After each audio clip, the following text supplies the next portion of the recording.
Kabanata 701. Sa tanawing iyon, mahigpit na itinaas ni Benjamin ang kanyang mga kilay, yumuko upang kunin ang takeout, at inilagay ito sa center console.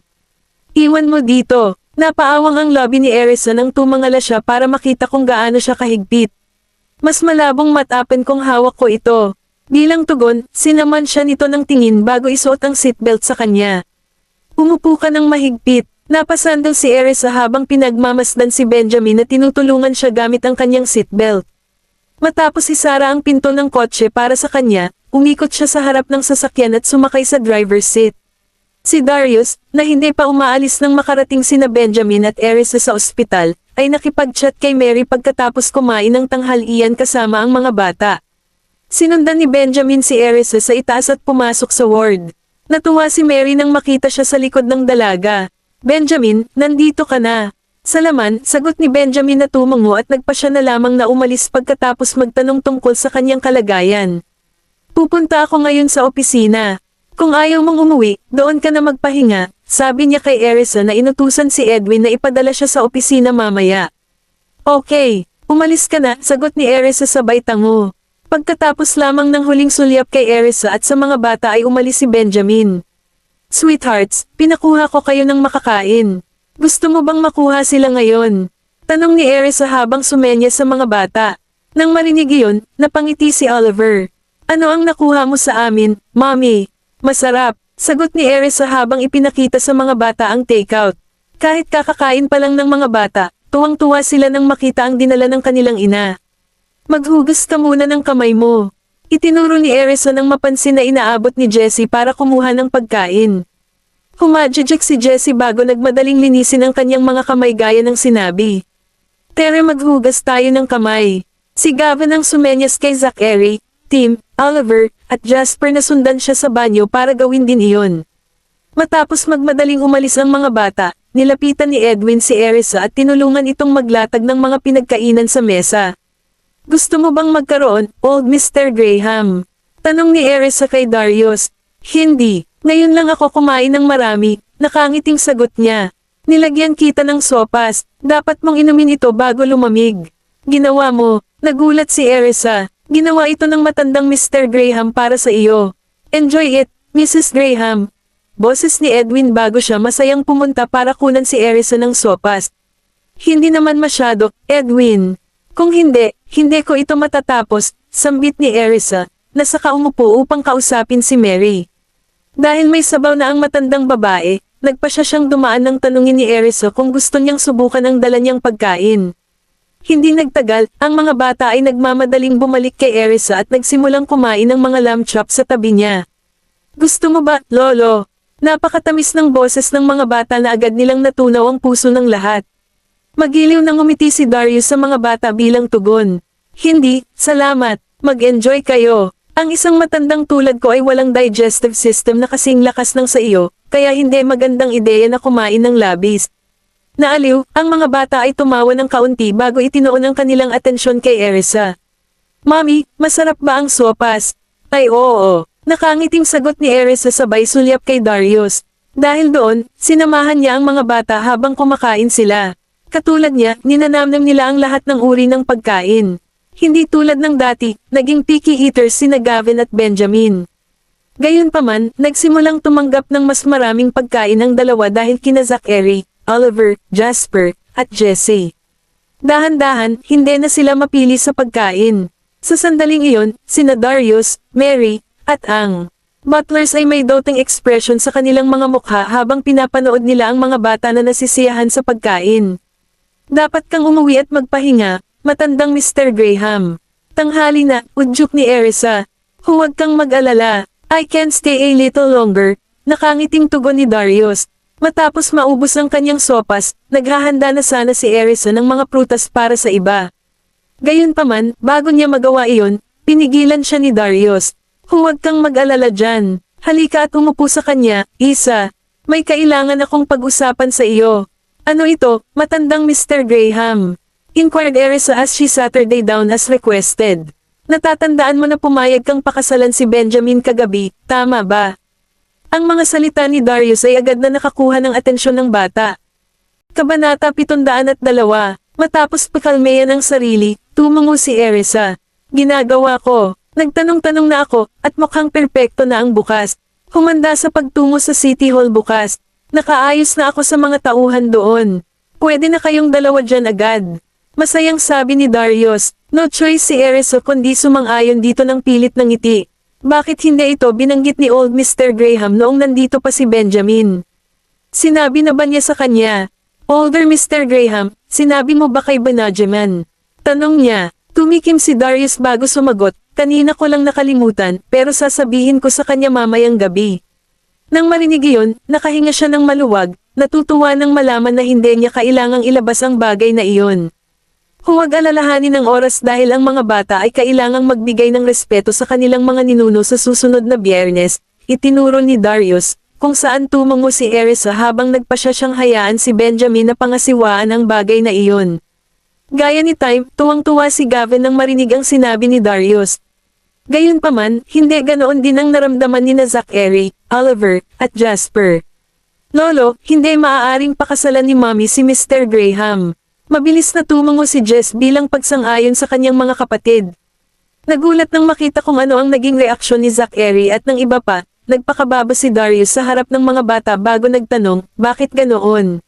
Si Mr. Graham ay hindi pa pumasa sa pagsusulit kaya hindi siya maaaring maging tatay natin, sagot ng mga bata. Natuwa si Darius, tumawa. Hindi mahalaga dahil siya ang iyong ama. Hindi siya. Kailangang pumasa muna siya. Giit ni Zachary sa buong kaseryosohan, kasing tigas ng ulo ni Gavin. Akala ko pumayag ka na sa tabi namin. Lumingon naman ang bata at tumingin kay Gavin. Nasa iyo ang aking suporta. Sagot naman ng huli. Sa puntong iyon, mas naging confident si Zachary habang patuloy na nakikipag-usap kay Darius. Makakasal lang siya kay Mommy kung pumasa siya. At kailangang may kasalan, hindi lang marriage registration. Dahil lahat sila ay tumututol sa kanya, alam ni Darius na walang ibang paraan kundi ang sumama sa kanyang mga apo. Okay, babantayan ko ang daddy mo. Gusto ko lang na irehistro muna nila ang kasal nila para mas maganda na ibunyag natin sa publiko ang identity mo at ng iba. Kung tungkol sa kasal, ihahanda namin ito para sa kanya. Hindi, protesta ni Zachary habang nakatingin kay Erisa. Dapat patunayan ni Mr. Graham ang sarili niya kung gusto niyang pakasalan si Mommy. Hindi pa kami kontento sa kanya, kaya hindi sila pwedeng magpakasal hanggat hindi niya napapayag. Mas mabuting seryosohin mo kami, Lolo, dahil sinadya namin ito. Nakausap na namin si Mr. Graham tungkol dito, payo ni Oliver. Pumayag siya sa amin. Walang pumipilit kay Mommy na pakasalan ng sinuman. Tumango si Jasper. Hindi mo pwedeng kausapin si Lolo ng ganyan. Kinawayan ni Erisa ang mga bata, dahil alam niyang gusto lang ni Darius kung ano ang makakabuti para sa pamilya at hindi niya ito pinipilit na gumawa ng anuman. Pumayag akong pakasalan ng tatay mo.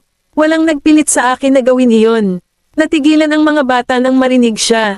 Mommy, pumayag ka bang pakasalan siya? Sa pagharap sa nagdududang tingin ng mga bata, tumango si Erisa bilang tugon. Oo, ginawa ko. Gayunpaman, alam ng babae na medyo pilit ang sagot. Nang tumingin siya kay Darius nang may paghingi ng tawad, ngumiti ito ng matamis sa kanya. Totoo naman na pumayag akong pakasalan siya, seryosong dagdag ni Erisa. Kaagad, nagtanong si Zachary, ibig bang sabihin ay nag-propose si Mr. Graham sa iyo? Para sagutin ang tanong ni Boy, umiling si Erisa na naging dahilan ng pagkalaglag ng panga niya. Hindi ka nag-propose ni Mr. Graham, pero pumayag kang pakasalan siya. Paano nangyari? Nakonsensya si Darius nang makita kung gaano kaiya ang hitsura ni Erisa, kaya nagpasya siyang ipaliwanag ang sitwasyon sa bata. Nakipag-usap ako sa kanilang dalawa kahapon at iminungkahi na magpakasal sila upang muli kayong magsama-sama sa pamilya Graham, at pumayag ang iyong ina na gawin iyon. Hindi natuwa si Zachary sa narinig. Wala akong pakialam dyan, Lolo. Sa tingin mo ba ito ang magpapasaya sa kanila? Masasaktan ang pride ni Mommy dahil pumayag siyang pakasalan si Mr. Graham nang hindi man lang ito nag-propose sa kanya. Hinaplos ni Erisa ang ulo ng bata, senyales na pigilan ang galit sa pamamagitan ng titig nito. Kabanata 703, ang ginawa ko lang ay mangako. It doesn't necessarily mean na papakasalan ko ang daddy mo. Talaga, tanong ng mga bata, talaga, hindi naman ako ganoon katanga, panatag ni Erisa sa kanila. Bagamat hindi nasisiyahan ang mga bata sa kanyang sinabi, si Darius ay hindi lubos na nasisiyahan dito. Isa, nagsisinungaling ka ba sa akin? Napakurap-kurap si Erisa sa kanya. Matandang Mr. Graham, ako. Napaawang ang lobby ni Darius. Hindi mo na kailangang magpaliwanag. Alam kong sinasabi mo lang iyon para gamaan ang pakiramdam ko. Sa totoo lang, hindi ako makapaniwala sa pagiging inutil ni Benjamin. Napakatagal na, at hindi ka pa rin niya mapapanalo. Maaaring hindi niya ito sineseryoso, ngunit labis akong nababalisa. Baka mamatay ako nang hindi ko siya nakikitang ikinasal. Nagsimulang tumulo ang mga luha sa pisngi ni Darius pagkatapos niyang sabihin iyon, na ikinagulat ni Erisa at ng 6 na bata. Nadamay si Mary sa kanyang emosyon at naiyak din. Paumanhin, matandang Mr. Graham. Hindi kita dapat nagalit sa pagsasabi ng mga ganyan. Paumanhin ni Erisa, nagilty siya dahil hinayaan niya ang kanyang emosyon na maunahan siya. Wala kang kasalanan. Kawawa naman si Benjamin kung hindi kita pinakasalan. Hindi ko lang alam kung paano ko sasagutin ang nanay niya kapag nakita ko siya sa kabilang buhay, sagot ni Darius habang patuloy sa pagpatak ang kanyang mga luha. Huwag kang umiyak, old Mr. Graham. Dahil medyo hindi nagtagumpay si Erisa sa pag-aliw sa kanya, humingi na lang siya ng tulong sa 2 mayordomo. Sinubukan ni na Edwin at William ang kanilang makakaya upang aliwin si Darius ngunit nabigo ang lahat. Huwag kang magalit, Lolo, sabi ni Tim nang lumapit siya at hinawakan ang kamay ni Darius. Gayunpaman, tila nagpulalo lamang iyon habang ipinaalala ng kanyang mukha si Darius kay Benjamin. Oh, Benjamin, kasalanan ko ang lahat, mapapatawad mo ba ako? Umiyak si Darius at mas lalo pang umiyak. Napasulyap si Erisa sa 2 mayordoma, nakita na lamang nila ang pag-iling ng mga ito na walang magawa bilang tugon. Old Mr. Graham, hindi ko sinasabing hindi ako magpapakasal kay Benjamin. I will marry him eventually if he truly likes me and treats my kids right, paliwanag ni Erisa, pero masyadong masama ang loob ni Darius para makinig. Noon pa man ay kinasusuklaman ako ni Benjamin at madalas na sumasalungat sa aking mga kagustuhan para lang magalit sa akin, ngunit gusto ko itong mga bata mo. Hindi lang kayong dalawa ang pinakaangkop para sa isa't isa, kundi kayong dalawa rin ang mga magulang ng 6 na anak. Isipin kung ano ang mangyayari sa kanila kung hindi kayo kasal. Pagtatawanan sila ng lahat magpakailanman. Binigyan siya ni Erisa ng marahang tapik sa balikat. Hindi naman ganoon kaseryoso. 5 taon na silang hiwalay, ano pa ang 1 o 2 taon. Madali lang sabihin ng mga kabataan iyan. Hindi na ako bata, alam mo ba? Baka mamatay ako nang hindi ko nakikitang ikasal kayong dalawa. Sagot naman ni Darius sabay singhot. Dahil si Benjamin ang kailangang gumawa ng desisyong iyon, walang gaanong magagawa si Erisa tungkol dito. Dahil wala nang ibang mapagpipilian, si Benjamin na lang ang maari niyang tawagan. Sinagot ni Benjamin ang tawag pagkatapos ng ilang ring at nagtanong sa tono ng pag-uutos, ano iyon? Nagsimulang umiyak ang matandang Mr. Graham, at tila hindi ko siya maaaliw, sagot ni Erisa na may mga lobby. Natahimik si Benjamin, at hindi niya masabi kung ano ang iniisip niya sa oras na iyon. Medyo nagigilty. Nagpatuloy si Erisa.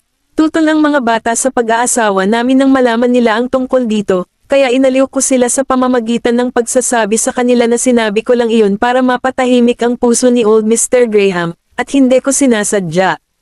Ikaw ang gumawa nitong gulo, kaya ikaw na mismo ang maglilinis dito. Malamig na pinutol ni Benjamin at ibinaba ang telepono. Natigilan si Erisa nang marinig niyang naputol ang linya. Ay, hindi. Galit siya. Hindi ko dapat sinabi iyon sa kapritsyo kahapon. Habang nag-flash sa kanyang isipan ang ideyang iyon, lumingon siya, at nakita niyang umiiyak pa rin si Darius. Pakiusap, tumigil ka sa pag-iyak, matandang Mr. Graham. Masama talaga sa kalusugan mo. Sinubukan din siyang aliwin ng mga bata, ngunit hindi ito nagtagumpay. Basta, magsasalita pa sana si Erisa ngunit mabilis na napigilan ang kanyang dila nang may maisip siyang isyo. Wait, hindi ito isang bagay na kaya kong magdesisyon sa sarili ko. Pumayag man akong pakasalan si Benjamin, utol ang mga bata dito. Wala akong solusyon na makakapagpasaya kay Darius at sa mga bata ng sabay. Bibigyan mo ba ako ng kaunting oras, old Mr. Graham? Susubukan kong kumbansihin ang mga bata tungkol dito. Ipinapangako kong papakasalan ko si Benjamin kung papayag ang mga bata. Kabanata 704. Tinitigan siya ni Darius matapos marinig iyon. Isa, sinadya mo ba talaga yan? Tumango si Erisa nang makitang masama ang loob niya. Oo, naningkit ang mga mata ni Darius sa tuwa. Hindi mo ba nakikitang hindi kasiya siya si Benjamin? Umiling si Erisa. Hindi. Tuwang-tuwa si Darius kaya mabilis niyang pinunasan ang kanyang mga luha habang patuloy, "Do you like him, then?" Medyo namula si Erisa sa kahihiyan. Well, hindi ako galit sa kanya. Isang mabigat na buntong hininga ang pinakawalan ni Darius. So, hindi mo siya gusto.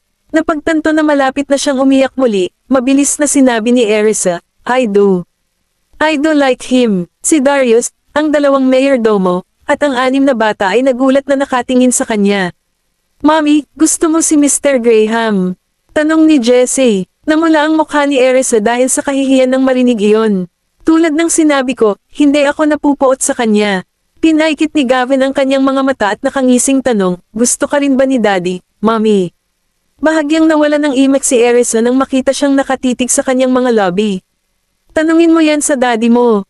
Ngayon lang ako nagalit sa akin ni Benjamin.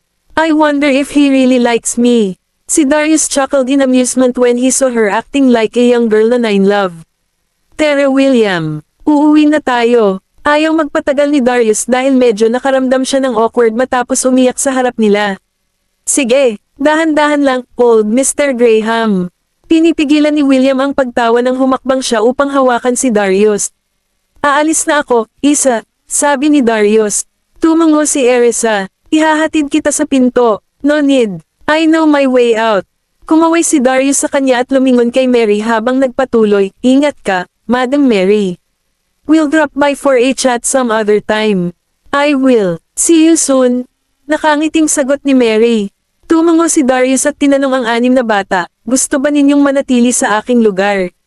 Si Gavin ang unang umiling. "Hindi." Sumunod naman sa pangunguna niya ang 5 pa at umiling din. "Siguraduhin mong mag-aasal kayong mga bata dito, okay? Makinig kayo sa mami niyo, at huwag kayong magdulot ng gulo kay Madam Mary." Napabuntong hininga na sabi ni Darius. "Got it, Lolo. We'll behave ourselves. So you can head to home now," paninigurado ni Gavin sa kanya. Tumango si Darius at sinulyapan sila ng masama bago lumabas ng ward. Sinundan siya ni Erisa palabas ng pinto at inihatid siya sa elevator.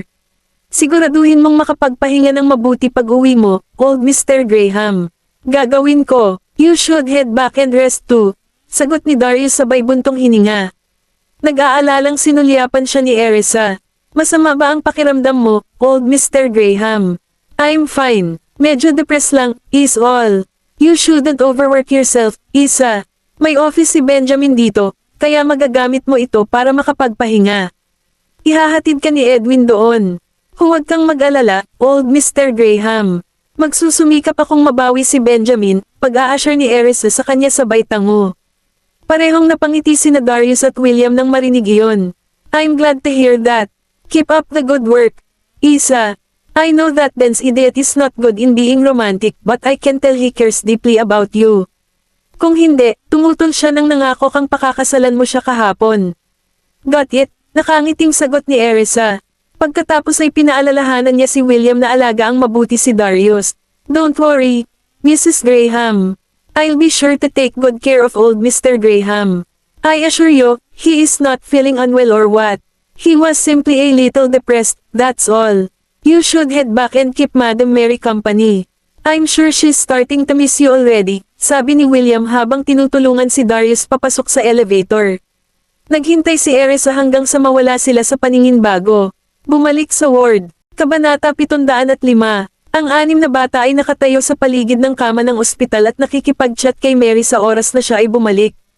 Napagpasyahan ni Erisa na maupo at sumama sa kanila nang makita niya kung gaano kasaya si Mary. "Kailangan kong umidlip, at buong araw akong sinasamahan ng mga bata sa ospital.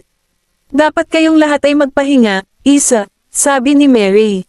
Ngumiti si Erisa sa kanya. "Maaari ka nang umidlip, Lola. Maghihintay ako hanggang sa makatulog ka bago ako umalis kasama ang mga bata. Gusto mo bang gumamit muna ng banyo?" "Yes, I do," sagot ni Mary habang umaakyat sa kama.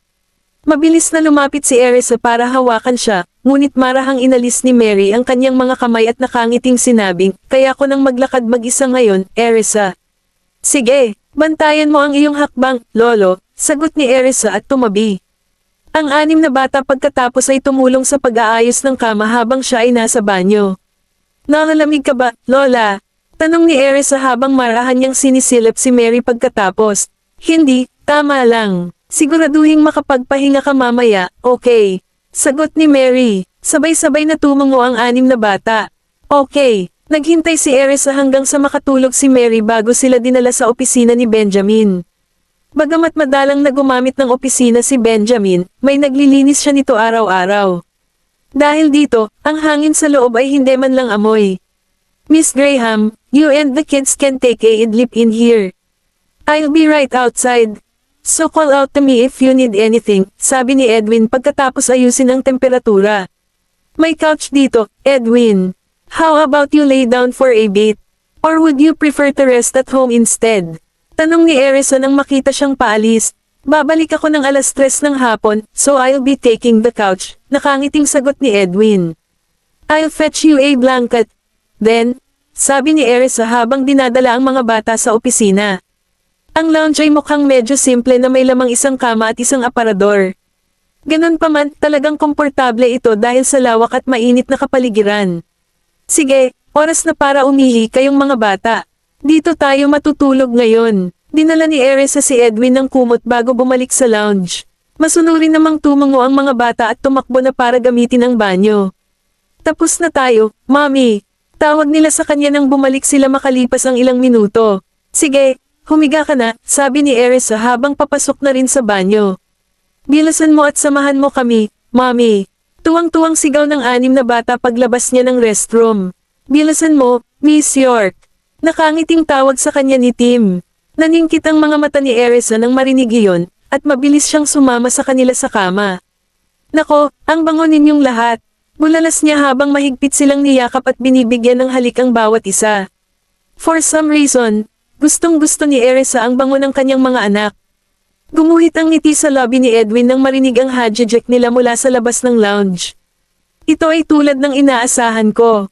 Ang mga bata ay sa kanilang pinakamasaya lamang kapag ang kanilang ina ay nasa paligid. Natutuwa akong tumatawa ng sobrang saya si Gavin. Sige, tama na ang kalokohan sa ngayon. Matulog ka na, sabi ni Erisa habang nakahiga sa gitna na may 3 sa magkabilang gilid. Mommy, gusto mo ba si Daddy? Tanong ni Gavin. Napatingin sa kanya si Zachary at ang iba pa nang marinig iyon. Yes, I do. Sagot ni Erisa sabay tango. Naputol ang pagngiti ni Gavin, at nagliwanag din ang mga mata ni Tim sa excitement. You must not let your guard down even if you like him, Mommy. You need to make sure that he likes you too, paalala ni Zachary sa kanya. Binigyan siya ni Erisa ng kaunting kurot sa ilong. Alam ko, may mga anak akong tutulong sa pagsubaybay sa kanya, hindi ba? Tumawa lang si Zachary bilang sagot. Hindi, kami tumututol na magkasama kayong dalawa pero kailangan ninyong kontrolin ang pananalapi ng pamilya. Hindi talaga kayo magtitiwala sa mga mayayaman na tulad niya. Dagdag ni Oliver, tingnan mo, nagsasalita tungkol sa pananalapi tulad ng isang may sapat na gulang. Binigyan siya ni Erisa ng marahang sampal sa noo. Hindi ako tatutol na mag-date kayong dalawa basta't maganda ang pakikitungo ni Daddy sa inyo, Mommy, bulong din ni Jasper. Kabanata 706. Tumango si Zachary. Tama na. Ang lahat ay nakasalalay sa kung gaano kahusay ang pakikitungo niya sa iyo, Mommy. Hindi pa nga siya nagpo-propose sa'yo, kaya hindi ka dapat ma-fall sa kahit anong pakulo niya. Dahil lang ang isang lalaki ay nagpakasal sa iyo ay hindi. Ibig sabihin ay mahal ka niya. Para sa lahat ng alam namin, maaari lang siyang gumawa ng isang aksyon. Hindi alam ni Erisa kung matatawa o maiiyak sa narinig. May katuturan ang sinabi mo, ngunit saan mo nakukuha ang lahat ng impormasyong ito? Nabasa mo ba ang mga ito sa internet o kung ano? We were just doing some research. Mommy, sagot ni Oliver na may kasamang pilyong hadjejek. Stop reading that nonsense, or I'll confiscate your phone, mariing babala ni Erisa sa kanya. Sinamantala ni Jessie ang pagkakataon na magalit sila. Naglalaro sila ng video games sa phone nila, Mommy. Tinapunan sila ni Erisa ng isang mahigpit na tingin at sinabing, ang mga batang tulad mo ay hindi dapat masyadong naka-phone. Masama sa mata mo. Gavin, gusto kong pangasiwaan mo sila at siguraduhin hindi sila maglalaan ng maraming oras sa kanilang mga telepono. Okay, tumango si Gavin. Pwede ba nating turuan si Tim kung paano gamitin ang phone niya, Mommy? You may, but make sure to game in moderation. You are only allowed to game for half an hour per day, okay? I don't want you kids getting addicted to it. Kailangang magtakda ng mahigpit na limitasyon para sa kanila ni Erisa, kung hindi, tiyak na lampasan nila ito. Paminsan-minsan lang kami naglalaro, Mommy, protesta ni Jasper. Kinurot siya ni Erisa sa pisngi. Sinasabi ng isa na gumugugol ng karamihan sa kanyang oras sa paglalaro. Isang pilyong hadjejek ang isinagot ni Jasper. Pagkatapos ay inilipat ni Erisa ang kanyang tingin kay Tim habang nagtanong, marunong ka na bang tumawag sa telepono? Aido, sina Gavin, Zachary, Oliver, at Jasper ang nagtuturo sa akin kung paano ito gawin. Tinuruan pa nila ako kung paano magpadala ng mga voice message. Sagot ni Tim habang ipinapakita ang mga bagong nakuha niyang kakayahan kay Erisa. May sarili ka na bang phone number, sweetheart? Can you tell me what it is? Laking gulat niya nang malaman na may naka-install na SIM card sa telepono ni Tim. Oo, pero hindi ko alam ang numero, awkward na sabi ni Tim. Ginawa ito ni Daddy para sa kanya kagabi, Mommy, sabi ni Gavin. Oo, binigyan tayo ni Mr. Graham ng numero ng telepono bawat isa. Dagdag ni Zachary, ganun ba? Bilasan mo at sabihin mo sa akin ang mga numero, pagkatapos, I'll save them on my phone. Ikaw muna, Tim. Tawagan mo ako, at malalaman natin kung ano ang phone number mo, nakangiting sabi ni Erisa. Oo naman. Tumango si Tim. Binasa sa kanya ni Erisa ang numero ng kanyang telepono habang inilalagay niya ito sa kanyang telepono na may seryosong tingin. Ayan, you're doing a good job, sweetheart. Papuri nito sa kanya habang ginulo ang buhok nito. Matapos i-save ang kanyang numero, nagtanong si Erisa, familiar ka ba sa mga numero noon, sweetheart? Oo nga, tinuturuan na ako ni Lolo at Lolo. Tinuruan din ako ni Nathan at ng iba pa kung paano magbilang. Sagot ni Tim sabay tango. Ngumiti si Erisa sa kanya at nagtanong, kaibigan mo ba si Nathan? Yeah, we used to work together. Mabilis na napahawak si Tim sa kanyang dila nang mapagtantong muntik na niya itong madulash. Naningkit ang mga mata ni Erisa nang marinig iyon. Anong klaseng trabaho ang ginagawa niyo? Sina Gavin, Zachary, Oliver, Jasper, at Jessie ay nakatingin din sa kanya na nagtataka. Ibinaba ni Tim ang ulo at ibinaon ang mukha sa dibdib ni Erisa habang bumubulong, farming. Siyempre, karaniwan para sa mga bata sa mga nayon na tumulong sa kanilang mga pamilya sa bukid. Dahil doon, tinapik-tapik siya ni Erisa sa ulo at sinabing, ang pagsasaka ay hindi dapat ikahiya, sweetheart. Ikaw ay gumagawa ng isang tapat na pamumuhay gamit ang iyong sariling mga kamay, at iyon ay isang bagay na dapat ipagmalaki. Ipinagmamalaki ko talaga ang iyong pagtulong sa iyong pamilya, Tim. Nagningning ang mga mata ni Tim habang nakatingin kay Erisa, na hinalikan siya sa noo. Hoy, Tim, dapat magaling ka talaga magwid, di ba? Hindi ko pa sila nahugot sa lupa. Tanong ni Jasper, karaniwan kaming gumagamit ng asarol para sa pagbubutas ng damo, ngunit ginagamit namin ang aming mga kamay paminsan-minsan. Ito ay magiging mas madali kung magsuot ka ng guwantes kapag nagbubunga ng damo gamit ang iyong mga kamay. Ito ay panatilihing ligtas ang iyong mga kamay mula sa mga hiwa, sagot ni Tim. Turuan mo ako kung paano magbunot ng damo pagbalik natin sa Rutisia Village. Gusto ko ring subukan ang pagsasaka. Excited na sabi ni Jasper. Mag-ingat na huwag mahayla ang buong nayon mula sa lupa. Pang-asar sa kanya ni Erisa sabay tawa. Si Gavin at ang iba ay humagalpak ng tawa nang marinig iyon. Anong tinatawanan niyo lahat? Hindi rin kayo marunong magdamo. Bulalas ni Jasper na namumula ang mukha sa kahihiyan.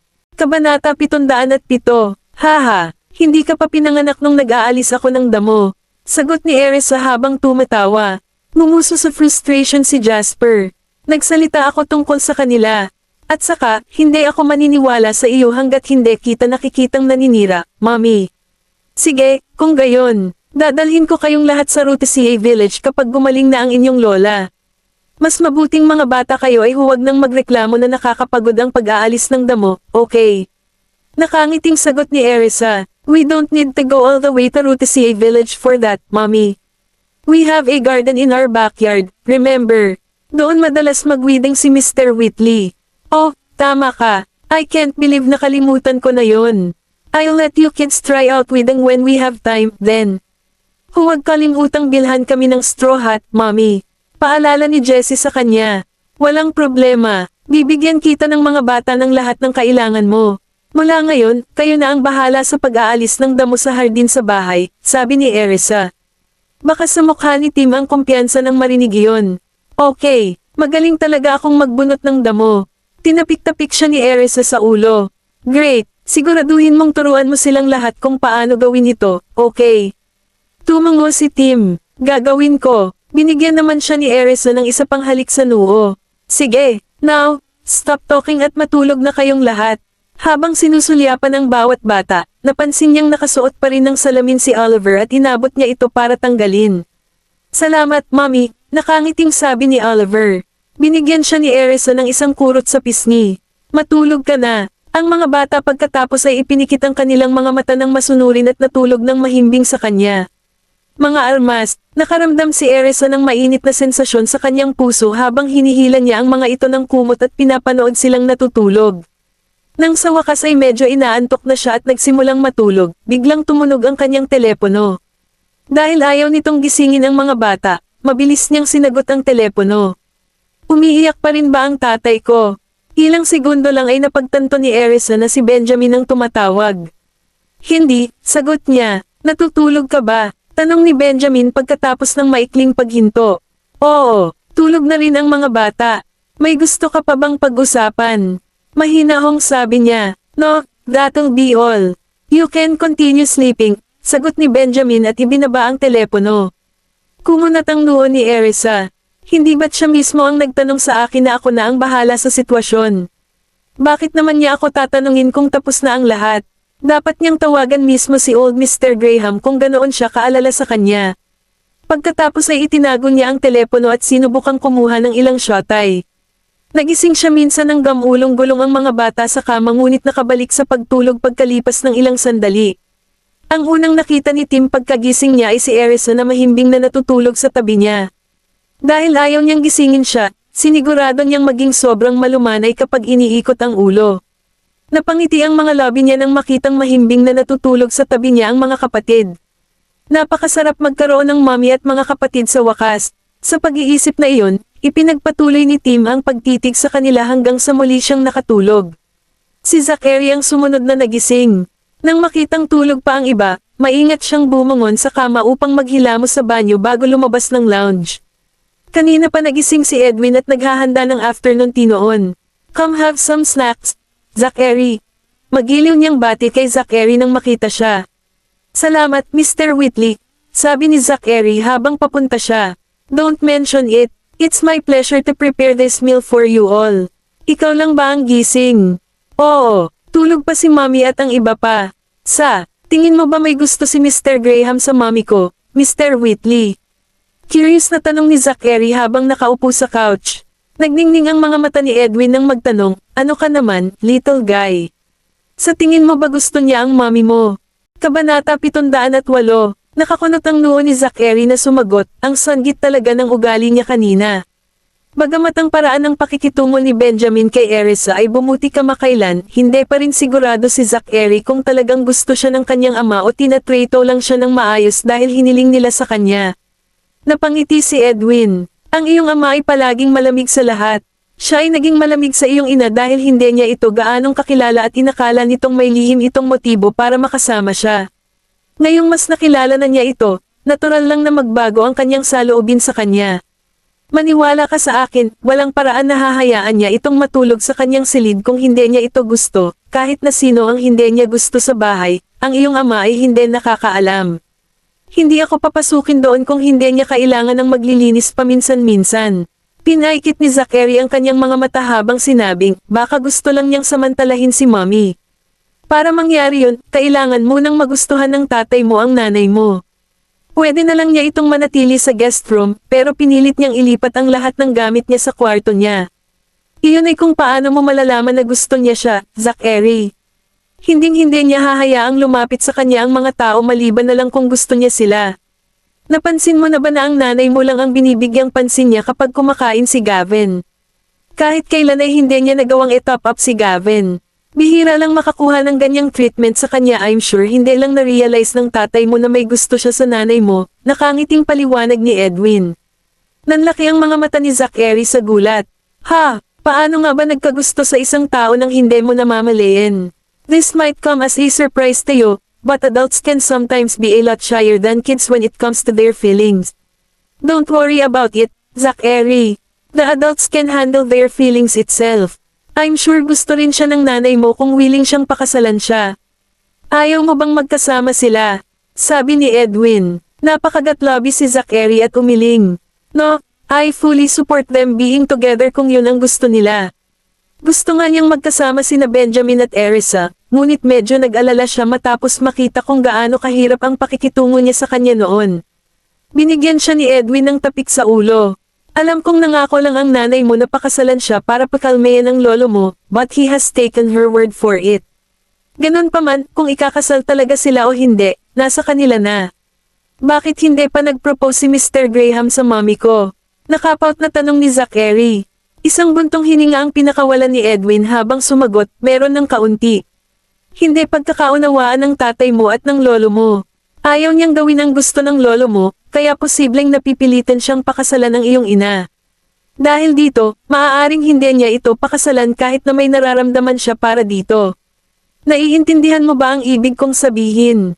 Ano, may pinagdadaanan ba siyang rebellious face or something? Napangiti si Edwin dahil doon. Siguro, naiiling ni Zachary ang kanyang dila bilang hindi pagsang-ayon. Ito ang unang pagkakataon na nakakita ako ng isang may sapat na gulang na kumilos na parang isang rebelding teenager. Sino ang sinasabi mo? Tanong ni Gavin pagkalabas niya ng lounge at umupo sa couch. Sinulyapan siya ni Zachary at sinabing, syempre, daddy mo ang pinag-uusapan natin. Oh, I wholeheartedly agree with that statement. By the way, Zachary, hindi mo ba gusto si mommy na kasama si daddy? Medyo nag-alala si Gavin dahil tutol dito si Zachary kanina. Nang makita siya ni na Oliver, Jasper, at Jessie bilang kanilang pinuno, mas gusto nilang sundin ang kanyang mga yapek. Sinulyapan siya ni Zachary habang sinabing, hindi, nag-aalala lang ako kung talagang gusto ni Mr. Graham si mommy. Kabanata 709. Kung ganoon, bakit hindi natin hintayin na magustuhan ni daddy si mommy bago sila hayaang mag-date? Mungkahi ni Gavin. Sumang-ayon naman si Zachary sa mungkahi ng kapatid. Sabay na nagising si Erisa sa kama sina Tim at Jasper. Nasaan sina Gavin at Zachary? Tanong niya. I don't know, mommy. Kakagising ko lang, sagot ni Jasper. Ako rin, bulong din ni Tim. Mabilis na tumakbo palabas ng lounge si Erisa. Nakahinga lang ng maluwag nang makita silang dalawa sa labas. Kabutihan ko. Akala ko naglayas kayong dalawa. Mommy, sabay na tawag sa kanya ni Gavin at Zachary. Halika kumain ka na, mommy, sabi ni Zachary. Napangiti si Erisa. Kailan ba kayo nagising? Si Zachary ang unang nagising. Mga 20 minutes lang nagising na ako, sagot ni Gavin. Mga bata, kumain na kayo. Samahan ko na kayo pagkatapos kong maghugas ng mukha, sabi ni Erisa sabay balik sa lounge. Si Zachary at Gavin ba nasa labas? Tanong ni Jasper habang nagsusuot ng sapatos. Yeah, go wash your faces. Jasper. Tim. Sagot ni Erisa. Tumakbo ang dalawa sa banyo para maghugas ng mukha. Nang mapansing nagising na rin si Oliver, pumunta si Erisa sa kama at iniabot sa kanya ang kanyang salamin. Maghugas ka ng mukha, sweetheart. Okay, sabi ni Oliver na nakahikab habang bumababa sa kama. Nang makitang tulog pa si Jessie, kinurot ni Erisa ang ilong ng batang babae at sinabing, gumising ka, sweetheart. Hindi ka makakatulog sa gabi kung naidlap ka ng napakatagal. Okay, ungol ni Jessie habang gamulong-gulong at nagpatuloy sa pagtulog. Binigyan siya ni Erisa ng smack sa ilalim. Halika ngayon, gising na. Pero gusto kong matulog ng mas matagal, mommy. Tutol ni Jessie sa kanyang kaibig-ibig na boses. Tara, bumangon ka na. Gising na ang mga kapatid mo. Hindi ka makakatulog ngayong gabi kung hindi ka babangon ngayon, nakangiting sabi ni Erisa. Nakapout si Jessie habang nakaupo na magulo ang buhok. Walang magawa si Erisa nang makita ang itsura ni Jessie. Maayos naman ang buhok niya bago matulog, kaya bakit naging ganito? Ito ang dahilan kung bakit ayoko siyang mahaba ang buhok niya. Napakagulo nito kaya ang pagsusuklay nito ay nagiging sakit sa leeg. Go wash your face. I need to go keep your great-grandaunt company downstairs, sabi niya habang binigyan ng mahinang hampas sa ulo si Jessie. Napahikab si Jessie at sinampal ang kanyang mga lobby. May mabango. Natuwa si Erisa nang makita siyang sumisinghot sa hangin na parang aso. May pagkain sa labas. Anong klaseng pagkain? Hindi ko alam. Kakainin mo ito pagkatapos mong hugasan ang iyong mukha. Okay. Mahal na mahal ni Jessie ang pagkain kaya tumakbo siya sa banyo nang hindi man lang nagsusuot ng sapatos. Humalaklak si Erisa habang dinadala ang sapatos ni Jessie sa kanya. Bilisan mo, Jessie. Hinikayat siya ni Tim, Oliver, at Jasper nang makita siyang pumasok sa banyo. Okay. Ang kanyang tatlong kapatid na lalaki pagkatapos ay nakatayo sa labas ng pinto habang siya ay gumagamit ng banyo. Si Zachary at Gavin ay nagtutulungan na sa pagkain doon. You boys can go join them kung tapos na kayong maghugas, ani Erisa. Hinihintay namin si Jessie, Miss York, sagot ni Tim. Literal na nasa kabilang kwarto sila. Hindi mo na kailangang hintayin si Jessie, sabi ni Erisa habang inaayos ang kanilang mga damit. Gayunpaman, nagpumilit silang tatlo na hintayin si Jessie gaya ng ipinangako nilang gagawin ito. Hindi ako marunong mag-flush ng toilet, Mommy. Bulalas ni Jessie mula sa loob ng restroom. Hindi ba automatic? Tanong ni Erisa habang papasok sa loob para tingnan. May button sa dingding, Mommy. Sigaw ni Oliver mula sa labas ng restroom. Kanina pa sila nag-iisip kung paano mag-flush ng toilet. Kabanata 710. Pinindot ni Erisa ang button at na-flush ang toilet. It's built higher, so I guess they made it according to Benjamin's height. How advanced, she commented dryly. Nang marinig iyon, nagtawanan ang mga bata.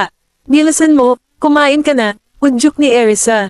Ngumiti si Jessie at nagtanong, Mommy, hindi mo ba kailangan hintayin ka namin? Hindi na kailangan. Pupunta ako dyan saglit. Kinawayan sila ni Erisa at sinabing, tulungan mo akong isara ang pinto, pwede. Ngumisi si Jasper, hindi naman po kami titingin sa inyo, Mommy. Mabagsik ang mukha ni Erisa at sumagot, paano kung may pumasok at makakita sa akin? Nagtawanan ang mga bata at nagtakbuhan palabas pagkatapos isara ang pinto para sa kanya. Bilisan mo, Mommy. Bilisan mo, Miss York. Okay, matamis na sagot ni Erisa. Pagkatapos ay naghilamos siya ng mukha at tinali ang buhok bago lumabas. Lahat ng 6 na bata ay sabay na kumakain. Nang makita siya, hiniling nila na sumama sa kanila. Kasabay nito, tinatawag din siya ni Edwin. Ngumiti si Erisa at umupo. Salamat sa paghahanda nito, Edwin. No worries. Ang ginawa ko lang ay sinabihan ang mga tao sa kusina kung ano ang gagawin. At saka, ito ay binibili ng mga bodyguard, sagot ni Edwin. Umupo siya at pinanood ang mga bata habang kumakain. Sinulyapan siya ni Erisa at nagtanong, Edwin, nakapagpahinga ka na ba? I did. 20 minutes akong natulog. Napasimangot si Edwin. Tumango si Erisa bilang tugon. Nang matapos silang kumain, nilinis ni Edwin ang lugar at bumalik sa tirahan ng Graham. Samantala, dinala ni Erisa ang mga bata upang samahan si Mary. Pagsapit ng gabi, sinamahan nila si Mary habang siya ay naghahapunan. Pagkatapos noon, pinaligaw niya ang matandang babae at naghanda na para umalis.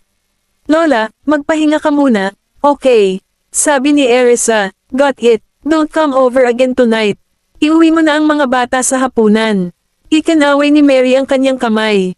Nagpaalam si Erisa at ang mga bata kay Mary at ipinaalam kay Sean na aalis na sila.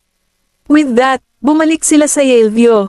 Noon, nakabalik na si Benjamin, at nagbabasa siya ng libro sa sopa. Masayang nagkukwentuhan ang mga bata hanggang sa makita siya. Daddy, Ginoong Graham. Sinulyapan siya ni Erisa bago sinabihan ang mga bata na maghugas ng kamay.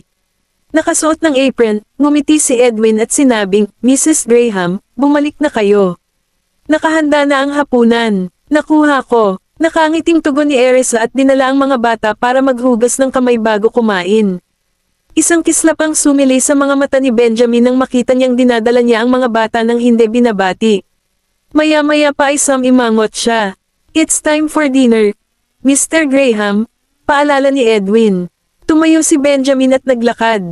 Noon niya nakita si Erisa na naghuhugas ng kamay ng mga bata para sa kanila. Nang makita iyon, pinalaki niya ang ekspresyon nito, at masasabi niyang hindi siya pinapansin nito. Bumalik na ba kayo galing sa ospital? Tanong niya. Napatingin sa kanya ang mga bata at natahimik dahil akala nila ay si Erisa ang kausap niya. Hindi siya pinansin ni Erisa at patuloy na naghuhugas ng kamay ng mga bata. Sweethearts, panasan mo ang iyong mga kamay at pumunta sa silid kainan, sabi niya. Ang mga bata ay pinunasan ang kanilang mga kamay at tumakbo sa silid kainan. Miss York, Mr. Graham, bilisan mo. Sigaw ni Tim. Ngumiti si Erisa sa kanya at sumagot, okay. Sige, tugon din ni Benjamin. Sinulyapan lang siya ni Erisa at ibinaba ang ulo para maghugas ng sariling kamay. Lumapit si Benjamin sa kanya at sinabing, hugasan mo ang aking mga kamay para sa akin. Pinaikit ni Erisa ang kanyang mga mata. Maghugas ka ng sarili mong mga kamay, Graham. With that, tumalikod na siya at umalis. Napakunot ang noo ni Benjamin sa sagot niya. Sinasadya ba niya ito? Pagkatapos ay, lumingon siya at nakita siyang umalis nang hindi man lang siya tinitingnan. Pagkatapos niyang maghugas ng kamay ay pumunta na rin siya sa dining room. Noon, nakaupo na si Erisa at ang mga bata sa hapagkainan, at hinihintay siya. Bahagyang nabawasan ang displeasure na nararamdaman niya nang makita iyon. Let's dig in, tawag niya. Noon lang nagsimulang kumuha ng pagkain si Erisa para sa mga bata. Kumain na kayo, mga sweethearts.